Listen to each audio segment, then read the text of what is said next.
Assalamualaikum warahmatullahi wabarakatuh. Alhamdulillah wassalatu wassalamu ala Rasulillah Sayyidina Muhammad ibn Abdullah wa ala alihi wa sahbihi wa man tabi'a huda ila yaumil qiyamah. A'udzu billahi minasy syaithanir rajim. Bismillahirrahmanirrahim.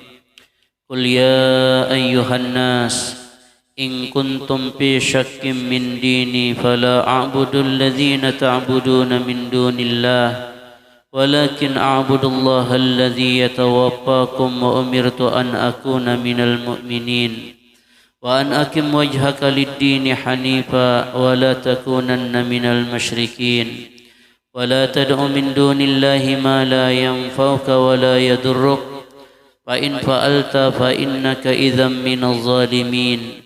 Wa yamsaska Allahu bidurrin fala kashifa lahu illa hu wa yuridka bi khairin fala radda li fadlihi yusibu bihi man yasha'u min ibadihi wa huwal ghafurur rahim. Alhamdulillah, puji syukur kita panjatkan kehadirat Allah Subhanahu wa taala.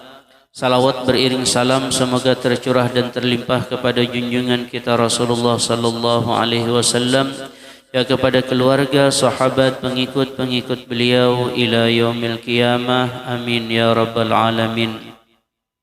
Allah Subhanahu wa taala berfirman, Qul ya ayyuhan nas, katakan oleh engkau hai Muhammad, ya ayyuhan nas, wahai manusia.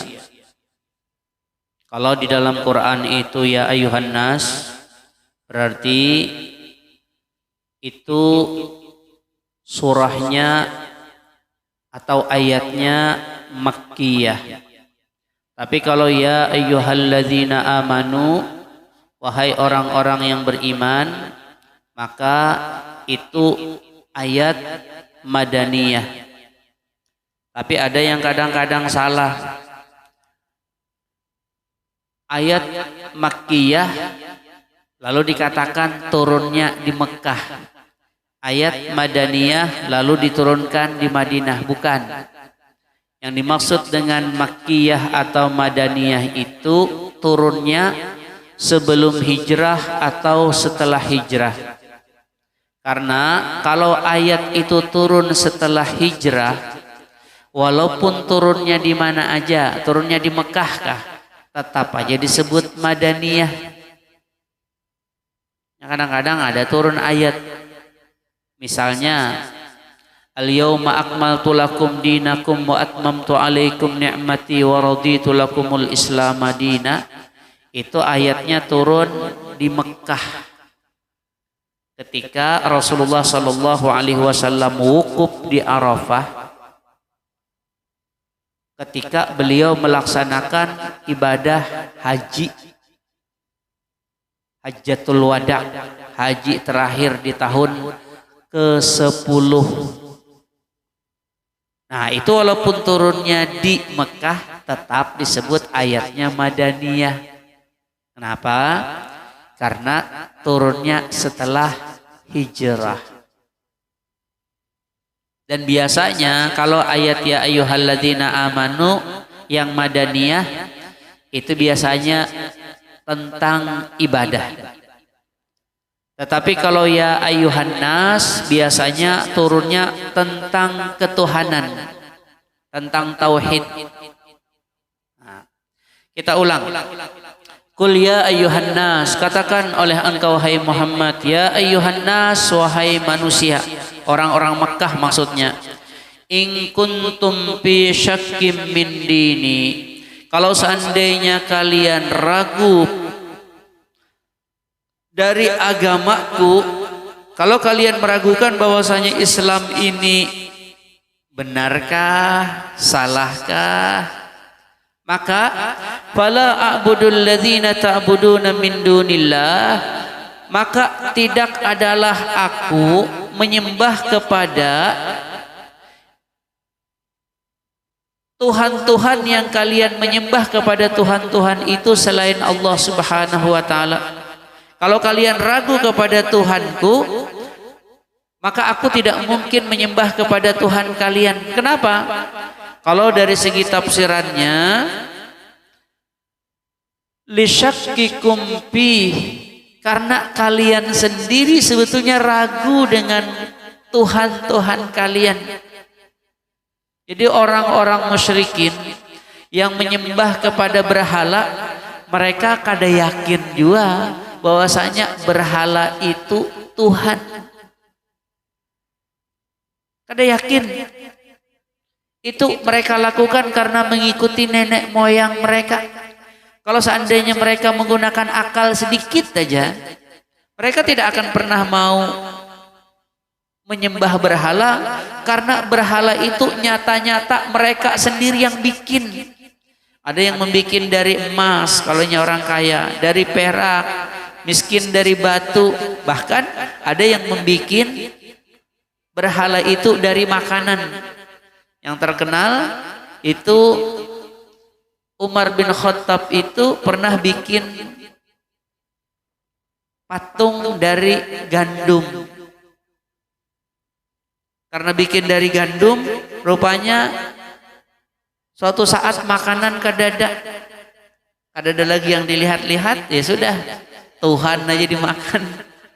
Nah, jadi kita ulang, orang-orang musyrikin sendiri itu tidak yakin bahwasanya patung-patung ini adalah Tuhan. Kalau kalian aja kada yakin, apalagi aku, kalau bahasa kitanya kata Rasulullah sallallahu alaihi wasallam.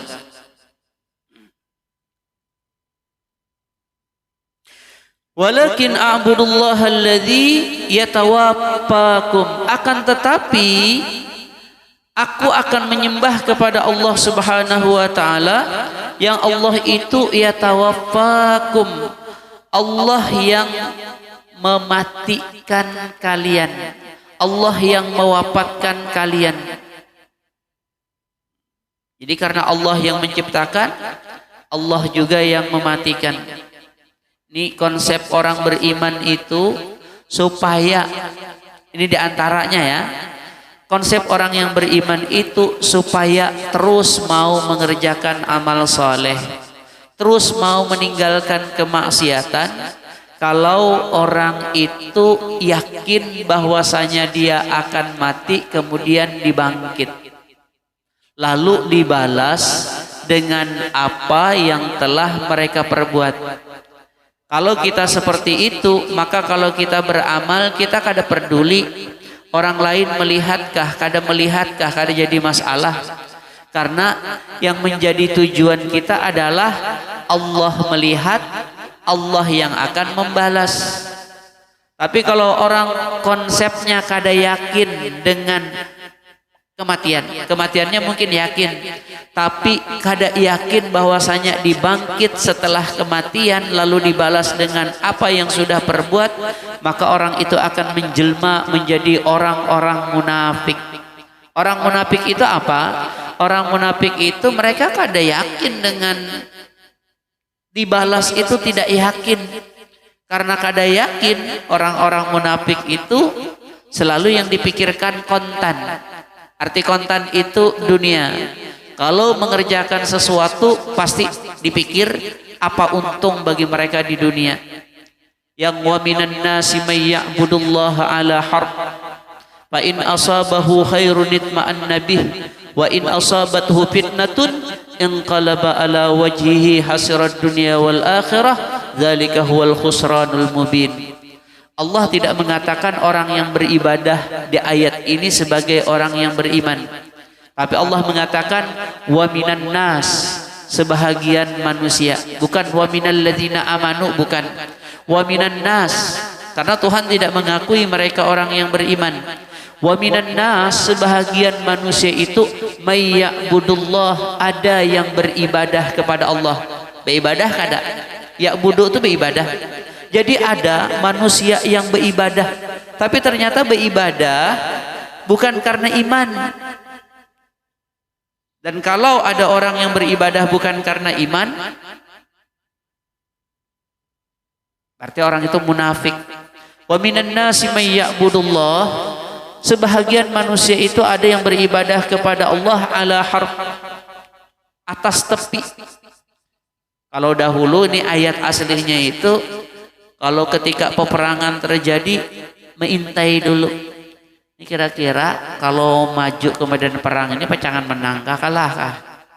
Kalau kira-kira pacangan menang 4 nih. Tapi kalau kira-kira pacangan kalah mantar nyawa bebaik dosa 4. Nah, itu asalnya. Nah, kalau kita kan sekarang ini ibadah ini kira-kira menguntungkan wan aku kah kadakah? Mengajar di sini kira-kira amploknya ganal kah halus kah atau parai sama sekali kah? Amunnya halus apalagi parai sama sekali baik dosa sekalian melapahi. Ini kalau jadi pengurus di sini dapat untung atau kada? Pesantren kah, masjid kah? Kalau kira-kira dapat untung lalu mau, tapi kalau kada ada untungnya lalu mengundurkan diri, ini termasuk ayat. Ini semuaan karena singgung, termasuk akunya yang tadi sudah kubilang jadi gurunya. Kita mengurus apa aja, langgar musala, pesantren dan lain sebagainya. Jadi kada boleh orang beriman seperti itu. Kalau yang selalu memikirkan apa yang dia dapat di dunia ya, itu orang munafik. Tapi kalau apa yang dia dapat di akhirat, itu orang bujur-bujur beriman. Wa minan nasi may ya'budullaha 'ala fa in asabahu khairun itma'anna bih. Kalau menimpa kepada manusia itu yang beramal itu kebaikan, dapat untung, itma'anna bih, tenang dalam mengerjakan ibadah tadi. Kalau dapat untung. Tapi sebaliknya, wa in asabathu fitnatun, kalau kira-kira mendapat fitnah, mendapat bala. Kalau orang maju ke medan perang itu mati, ya kalau lah bala secara lahiriahnya di dunia. Tapi ada apa-apa in qalaba ala wajhi, dia mundur, ampeh. Nah, orang yang seperti ini khasirat dunia wal akhirah, dzalika huwal khusranul mubin. Orang yang seperti ini rugi dunia akhirat dan itu adalah kerugian yang nyata. Nah, jadi kita ulang di ayat ini. Akan tetapi kata Rasulullah sallallahu alaihi wasallam, a'budullah, aku beribadah kepada Allah, alladzi yatawaffakum, Allah yang mewafatkan kalian, termasuk Allah yang mewafatkan aku. Aku itu kalau beribadah ya bujur-bujur karena Allah. Nanti semua kita ini mati. Maka kalau orang beribadah mengejar dunia lalu banyak dapat dunia, amunnya mati dunia ditinggal atau kada? Ditinggal. Jadi kalau ditinggal bujur ndak ayat yang tadi khasirat dunia wal akhirah, dia rugi dunia akhirat. Dunianya yang ternyata sudah dia dapat dia tinggal juga, hendak mendapatkan surga ternyata jar Tuhan kamu kada boleh dapat surga, kamu kan kada percaya dengan akhirat, beribadahnya bukan karena Allah, karena dunia. Sudah diberi dunia, cuman dunianya ternyata ditinggal juga. Itu yang khasirat dunia wal akhirah. Jadi kalau beribadah itu kepada Allah yang mewafatkan kemudian nanti membangkitkan. Wa umirtu an akuna minal mu'minin, dan aku diperintahkan oleh Allah Subhanahu wa taala bahwasanya aku benar-benar jadi orang beriman. Jadi orang beriman itu mau beribadah, ibadahnya karena Allah, tidak cukup hanya mau beribadah aja. Ulangi sekali lagi, kada cukup hanya mau beribadah aja, tapi beribadah karena Allah Subhanahu wa taala.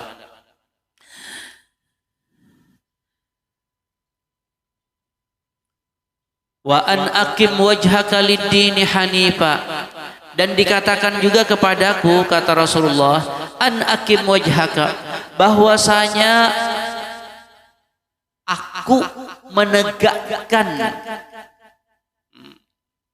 Nah, itu kan an akim wajhaka dikatakan kepada Nabi Muhammad, akim, tegakkan oleh engkau wajhaka akan wajah engkau lid-dini hanifa bagi agama yang lurus. Wala takunanna minal musyrikin, dan jangan sampai engkau hai Muhammad menjadi orang-orang musyrik. Musyrik itu ada yang menyembah berhala sama sekali, ada yang menyembah Allah dan. Kalau menyembah Allah dan itu musyrik. Arti musyrik itu serikat. Kalau satu itu tunggal, kalau nya dua sudah syarikat. Jadi aku disuruh oleh Allah an akim wajhaka lidini hanifa, bahwasanya engkau hai Muhammad menegakkan muka engkau. Arti wajah itu disebutkan muka, tapi dimaksudkan ya diri Nabi Muhammad sendiri. Apa lidini hanifa, bagi agama yang lurus. Dan aku dilarang wala takunanna minal musyrikin, jangan sampai engkau menjadi orang-orang musyrik. Ini yang tadi, beribadah itu bujur-bujur hanya untuk Allah semata. Tapi kalau orang beribadah untuk Allah semata, itu bukan berarti mereka tidak mendapatkan apa-apa. Kasusnya yang tadi di ayat, misalnya orang berperang karena Allah, itu kira-kira kalau mereka menang dapat harta ghanimah enggak? Dapat. Boleh enggak mereka menikmati harta ghanimah itu? Boleh. Yang kada boleh itu meniatkan dunia. Kalau ternyata meniatkan akhirat, lalu ternyata dengan itu dia mendapatkan dunia jua, kada jadi masalah. Ya. Ada orang jadi apapun itu, tujuannya hanya sekedar mengerjakan apa yang diperintahkan. Ternyata misalnya kita contohkan aja, jadi imam masjid misalnya, tujuannya hanya sembahyang karena orang membutuhkan imam, jadi imam. Ternyata di setiap bulan misalnya orang-orang yang menjadi pengurus masjid berpikir karena ini orang capek, lalu memberikan hadiah. Jangan dianggap gaji, hadiah saja, memberikan hadiah. Karena kalau gaji itu berarti sudah kayaknya pasti memberikan hadiah. Boleh enggak bagi si imam itu mengambilnya? Boleh. Tidak ada larangan. Tapi kalau gaji itu kan seperti ini. Kita janjikan kadang-kadang, atau si imamnya yang memang minta sesuatu. Aku mau jadi imam di sini kalau 1 juta misalnya. Atau kita yang kadang-kadang menawarkan, pian mau nggak jadi imam di sini? Kalau mau jadi imam kami kasih 1 juta. Lalu orang berpikir, daripada kada gawian baik. Nah itu sudah gaji itu. Karena jadi imam itu ibadah. Kalau sudah ibadah, apalagi ibadahnya sembahyang itu adalah ibadah wajib orang per orang, ya Allah. Maka kalau kita melihat di dalam fikih, itu enggak boleh dijadikan kerjaan. Kada boleh dijadikan kerjaan. Lalu ya sembahyang aja. Tapi sekali lagi aku ulangi ya, aku tidak melarang orang untuk dapat sesuatu. Seandainya diberi 50 juta gen sebulan misalnya, kalau memang masjidnya luar biasa, imamnya juga luar biasa misalnya. Kalau S-nya S5 sudah, kada S1 lagi, S1, S2, S3, S4, S5. Kalau S5 apa tuh? Lawas banar hidin sekolah misalnya nih ya. Suaranya bagus banar. Babaya hidin yang jadi imam, asalnya masjid makmumnya 2 orang, jadi hibak masjid. Karena kita itu senang banar, 50 juta kita beri sebulan, kan apa-apa, kita beri. Kadang-kadang penceramah yang luar negeri itu, kadang-kadang penceramah yang sudah internasional itu kalau kita mengundang ya, jarang kita memberi 1 juta, ada juga 10 juta, kadang-kadang bisa 30 juta gitu. Karena memang kelasnya kelas itu misalnya. Kalau dia tidak minta, si penceramahnya itu kadang minta, itu kan apa-apa, 50 juta sekali ceramah karena memang ustadznya kalibernya internasional misalnya, sekali ceramah 20.000 yang hadir misalnya. Nah, kalau yang lain 10 beda kan. Nah, enggak apa-apa, sekali lagi yang kada boleh itu kalau ada niatan ya, kalau enggak ada niatan enggak jadi masalah sama sekali. Kita ulang. Aku disuruh oleh Allah Subhanahu wa taala an akim wajhaka lid-dini hanifa. Aku menegakkan mukaku, diriku ini lid-dini hanifa, bujur-bujur untuk agama yang lurus. Pokoknya pengorbanan benar-benar arahnya, tujuannya kan muka itu arah kita kalau arah ke situ berarti. Nah, kalau disebutkan wajah, arah wajah itu kemana? Ke agama yang lurus. Wala takunanna minal musyrikin, jangan sampai jadi orang musyrik. Ulangi sekali lagi, musyrik itu bisa menyembah berhala, bisa juga menyembah Allah dan yang lain. Kemudian wala tad'u min dunillahi ma la yanfa'uka wa la yadurruk. Jangan sampai engkau menyembah kepada selain Allah, yang selain Allah itu la yanfa'uka, tidak bisa memberi manfaat kepada engkau, wa la yadurruka, juga tidak memberikan mudarat apa-apa kepada engkau. Jadi kalau selain Allah itu la haula wala quwata. Fa in fa'alta, kalau kamu menyembah kepada selain Allah yang itu tidak bisa memberikan manfaat ataupun mudarat, kalau kamu tetap memperbuat itu, fa innaka idzam minal zalimin, maka sungguh engkau termasuk orang-orang yang zalim. Kalau kasusnya menyembah patung tidak bisa memberi manfaat mudarat, berarti orang zalim. Kalau ada orang beribadah karena manusia, padahal manusia itu tidak bisa memberikan manfaat, tidak bisa memberikan mudarat, bahkan bisa memberi duit. Memang kalau itu kan, kalau Tuhan itu sebetulnya ya begini, nah aturan mainnya tuh, rezeki yang Tuhan takdirkan kepada masing-masing kita, ya kalau lah itu udah ditentukan, kalau udah ditentukan. Artinya bagaimanapun caranya rezeki itu datang. Saya contohkan ke saya, kalau saya memang rezekinya misalnya seumur hidup lah, atau setahunnya misalnya 50 juta misalnya, 50 juta, itu baik saya mengajarnya benar-benar karena Allah atau mengajarnya karena duit, 50 juta itu tetap datang kepada saya.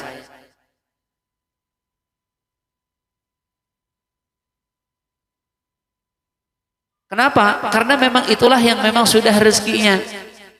Jadi orang yang kita berniat karena orang, sebetulnya karena memang Tuhan hendak meletakkan rezekinya dari situ. Kalau seandainya kita bukan karena orang, tetap aja rezeki itu datang. Jadi kalau usah terlalu berpikir orang. Kalau memang sudah rezekinya, tetap aja rezeki itu datang. Itu yang kalau saya pribadi yakinnya itu udah. Ada yang bilang ke saya waktu itu, saya kan sering bicara tentang model seperti ini. Nah, secara umum cerita ikhlas lah. Saya tidak mengatakan saya ikhlas, saya nggak tahu ikhlas itu ada atau tidak pada diri saya. Karena nggak mungkin manusia itu menilai dirinya sendiri. Kalau manusia menilai dirinya sendiri, ya pasti nilaiannya bagus dong. Nah, ya kalau kita menilai diri kita sendiri, ya bagus lah. Nah, ada yang bilang tapi saya sering menceritakan model seperti ini kan. Nah, ada salah satu ustadz yang bilang, ini sudah lama, mungkin 5 tahun 6 tahun silam, katanya nyamanai guru itu bekesah ikhlas, menyebut nama saya karena dia posisinya ustadz sama seperti saya. Dia tuh kaya katanya. Artinya jadi ini kada minta bayaran, ini kada minta bayaran, misalnya nyamanai hidin kaya maksudnya. Nah, kalau kita belum kaya katanya. Karena itu anggapan yang enggak benar. Maksud saya ketika ceramah di hadapan orang itu, Saya bilang, saya yang tidak minta bayaran apa-apa itu bukan dari sekarang, bukan sekarang, bukan. Tapi dari dahulu kala, sejak saya gak punya apa-apa. Kalau ada yang tahu saya dahulu, yang lama-lama nih pasti tahu kan. Saya itu dahulu jadi imam di Al-Fatah. Masih nyewa. Jadi guru ngaji juga. Jadi guru ngaji perempuan juga. Semuanya sama seperti sekarang. Tidak satupun yang saya bilang jadi imam harus dibayar, jadi guru mengaji harus dibayar. Enggak ada satupun. Waktu itu enggak punya apa-apa. Makanya waktu itu berdagang. Kalau ada yang tahu saya dulu jualan es, ya kan? Ini enggak tahu, yang lama-lama tahu. Tapi saya hanya berusaha, saya tidak mengatakan saya ikhlas ya. Saya hanya berusaha seperti itu.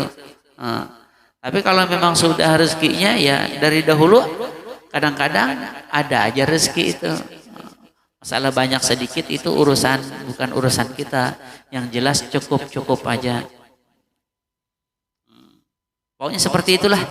Jadi tidak boleh kita itu beribadah karena orang itu la yadurruka wa la yanfa'uka. Orang itu kada bisa memudarakan, tidak bisa memudaratkan, tidak juga bisa memberikan manfaat apa-apa. Kalau kita beribadah karena orang, maka kita fa innaka idzam minaz zalimin. Wa iyamsaskallahu bidurrin fala kashifa lahu illa hu wa yuridka bi khairin fala radda li fadlihi yusibu bihi man yasha'u min ibadihi wa huwal ghafurur rahim. Wa iyamsaskallahu bidurrin, kalau Allah Subhanahu wa taala menimpakan kepada engkau dengan kemudaratan, tentu dilatar belakangi karena orangnya mungkin melanggar hukum atau karena ujian aja. Jadi kalau Allah Subhanahu wa taala menimpakan kepada seseorang, kepada engkau itu dengan kemudaratan, fala kashifa lahu illahu, maka tidak ada yang bisa mengangkat, menghilangkan kemudaratan itu kecuali Allah jua. Termasuk urusan rezeki. Kalau Tuhan mentakdirkan miskin, ikam akan miskin salawasan, kecuali Allah yang mengangkat kemiskinan itu. Begitu juga sebaliknya, wa yuridka bi khairin, kalau Allah Subhanahu wa taala menghendaki kepada engkau kebaikan.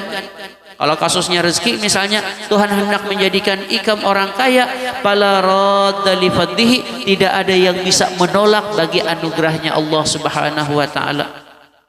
Biar ikam kada napa-napa gitu, mentakdirnya ikam berduit, tetap aja duit datang seorang ke rumah. Ada apa gara-garanya? Nah, jadi kada usah beribadah sekali lagi karena makhluk. Ringkasnya, yusibu bihi may yasha'u min ibadih, Allah akan menimpakan atau memberikan dengan kebaikan itu siapa saja yang Allah Subhanahu wa taala kehendaki. Jadi semuaan lantaran takdir Tuhan, bukan karena apa-apa. Nah, ditutup ayat ini dengan wa huwal ghafurur rahim. Allah itu maha pengampun lagi maha penyayang.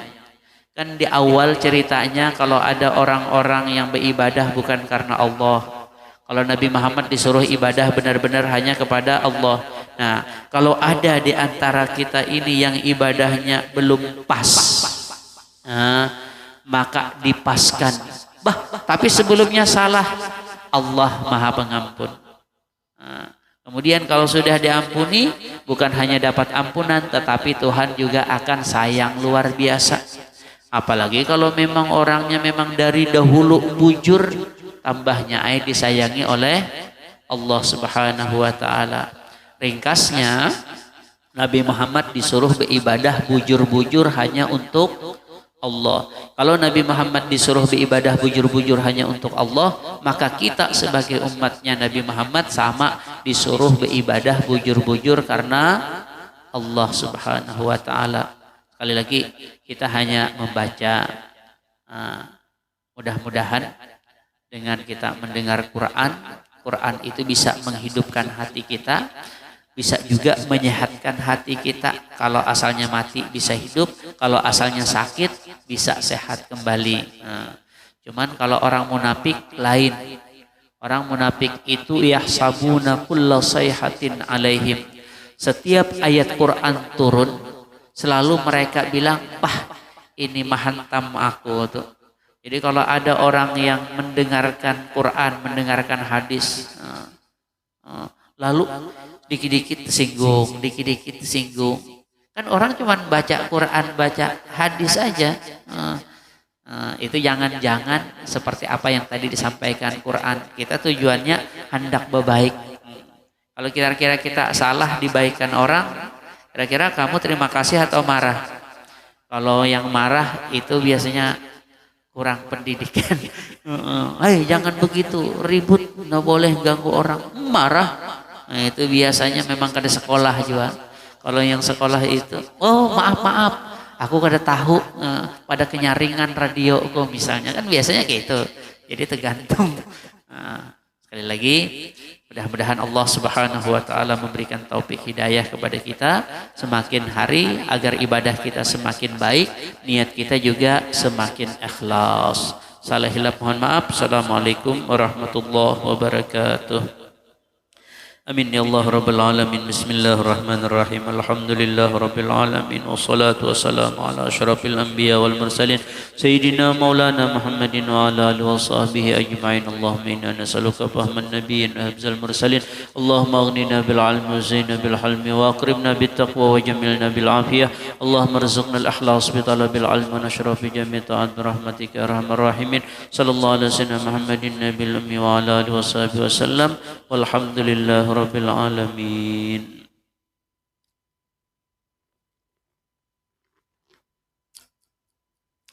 Allahumma salli ala Muhammad.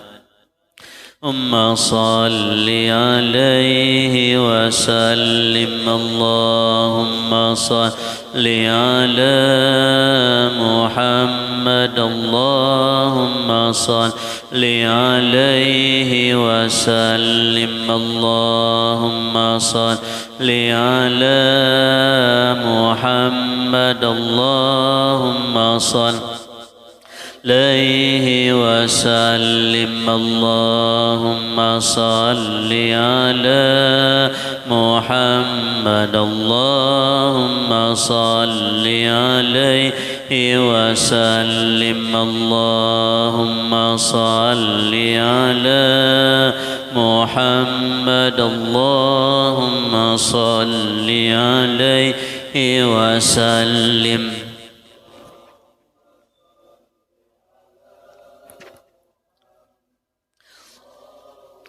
صل عليه وسلم. اللهم صل على من رسول الله. يا رب صل